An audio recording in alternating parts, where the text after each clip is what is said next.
Hello everyone, happy Sunday to all of you.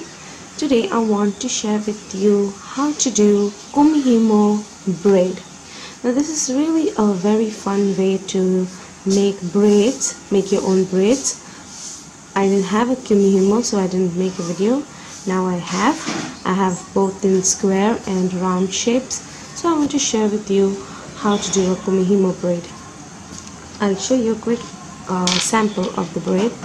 This is the braid that we're going to do, and the list of materials that you need to make the braid are 2 colors of thread. You can use one color, multicolor, whatever you wish.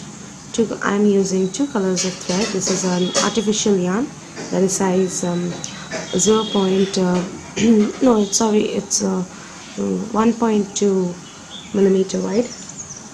Then you will need bead end caps, some jump rings, and a toggle bar. You will also need some glue and a pair of cutters and pliers. What I did was I took 4 threads, each 1 yard long, and then what I did was I joined them together, and I'm going to tie a knot right there.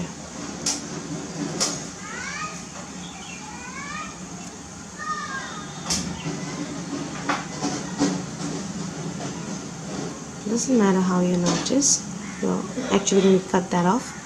So that's my knot there. I'm going to take my Kumihimo. I'm going to put the knot right there, and then I'm going to take 2 colors of purple and stick it in between 32, and then I'm going to take 2 colors of purple and I'm going to stick that in between 16. Then you will need 2 colors of magenta and stick it in between 8, and you're going to take 2 colors of magenta and stick it in between number 24. So that's how you put on your thread. Now this is the basic stitch of a Kumihimo. There are several stitches that I will show you in time, but for the first one you need to stick it in this way. So we'll start the braid. You have to remember, this is the upper right, lower left, lower right, upper left. So what you're going to do is you're taking the upper right and putting it lower right. You're taking the lower left and putting it on the upper left. Turn your Kumihimo in this way. If you are left-handed, you want to go this way. Always remember, I'm turning my Kumihimo this way in an anti-clockwise direction. So upper right comes down to lower right, and lower left comes up to upper left. Turn your work. Upper right, lower right, lower left, upper left, upper right, lower left, upper left. Continue.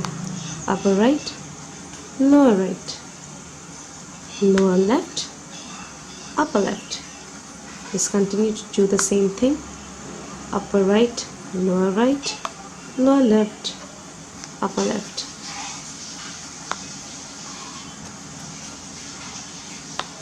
And just continuing the same thing. Upper right, lower left,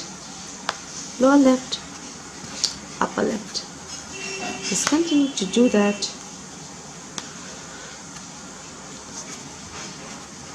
The best thing about Kumihimo is that you cannot make mistakes, and you can do it anytime. Just sit by the window, sit by the TV and do that. and you will have a beautiful braid at the end.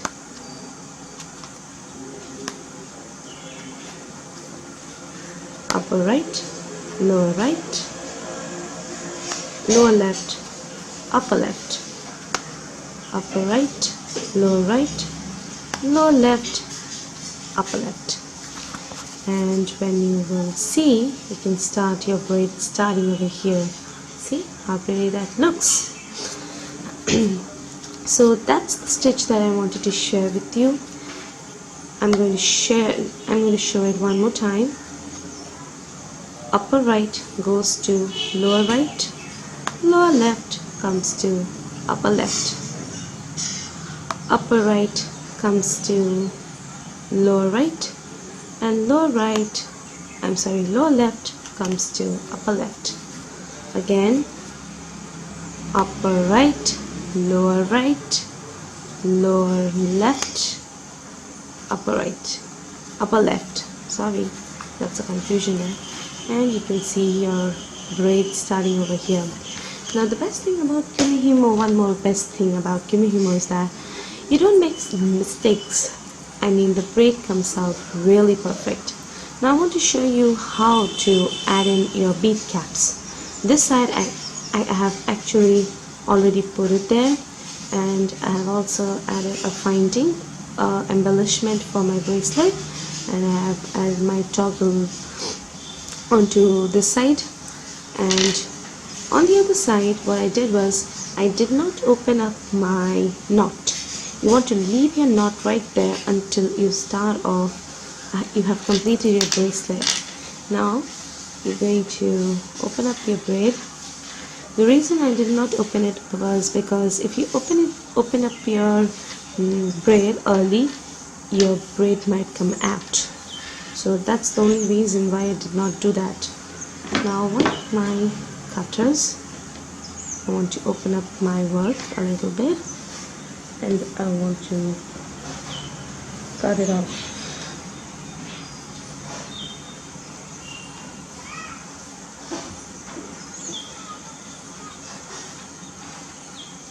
I want the excess thread out of my braid, and I want to trim those off as well.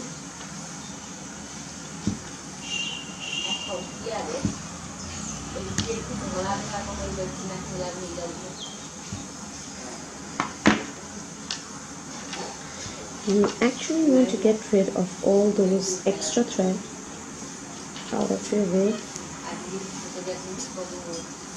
I think a pair of scissors would have done the trick instead of pliers, but still, I love my pliers.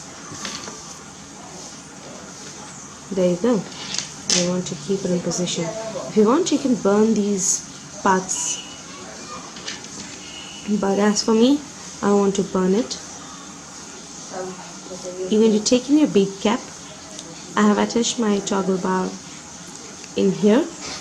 Now what I want to do is that I want to take out my glue it into my bead cap, add in a sufficient amount of glue, and then I'm going to take in my work, and I'm going to gently keep that into it.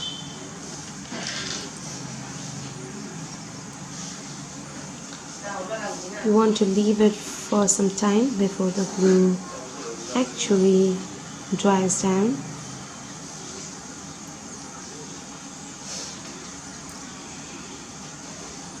So what I'm going to do is I'm going to keep it open right there. Oops, it came up. Never mind, you can put that back because the glue has not yet set. If you want, if you want, you could always use a quick glue for it to dry, but I didn't have that in the house, so I used a good glue, but it doesn't want to stay inside. So baby, I'm going to put that in no matter what. So that's how you do your Kumihimo bracelet. I hope you find the video useful. And as for my Indian viewers or subscribers, I know it's really difficult for you to find a Kumihimo disc, but if you want one, I could send you a Kumihimo disc because I have a lot to sell, and it's 200 rupees per disc. It's really cheap. If you buy online, it's 1800 rupees in Indian currency, but I'm selling these for 200 bucks. So if you'd like one, you could inbox me the details, and I would put all the list of materials and in the description box below. So don't forget to give my video a thumbs up if you really like it, and in the next video I'll show you more about Kumihimo. So until then, bye guys.